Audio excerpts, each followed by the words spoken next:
আসসালামু আলাইকুম। মুসলিমা চ্যানেলে আপনাদের স্বাগত জানাচ্ছি।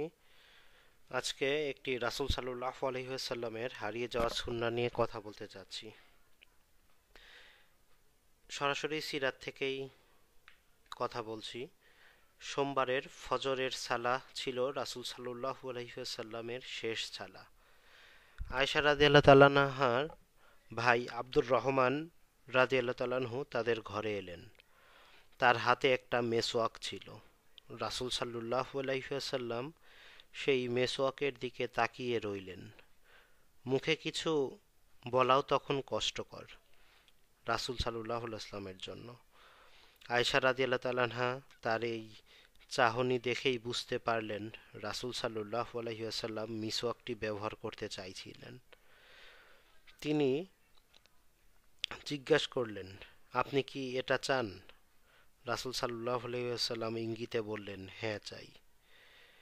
মা আয়েশা রাদিয়াল্লাহু তাআলা আনহা তখন মেসওয়াকটি তার ভাইয়ের কাছ থেকে নিয়ে এর অন্য পাশ নরম করে রাসূল সাল্লাল্লাহু আলাইহি ওয়াসাল্লামকে এগিয়ে দিলেন। আয়েশা রাদিয়াল্লাহু তাআলা আনহা বলেন, তিনি সাল্লাল্লাহু আলাইহি ওয়াসাল্লাম এমনভাবে মেসওয়াক করছিলেন যে দেখে মনে হচ্ছিল যেন তিনি একদম সুস্থ। জীবনের একদম শেষ প্রান্তে এসেও রাসূল সাল্লাল্লাহু আলাইহি ওয়াসাল্লাম মেসওয়াক ব্যবহারের সুন্নাহ ত্যাগ করেননি।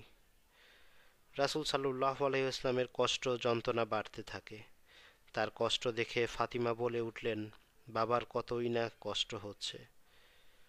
সেই কষ্টের মুহূর্তেও তিনি মেয়ের কথার উত্তর দিলেন, বললেন, আজকের দিন পর তোমার বাবার আর কোনো কষ্ট নেই মা। তো আজ আমরা ছোট্ট একটি ঘটনা থেকে যা জানতে পারলাম, রাসূল সাল্লাল্লাহু আলাইহি ওয়াসাল্লামের শেষ সুন্নাহ হচ্ছে মিসওয়াক করা।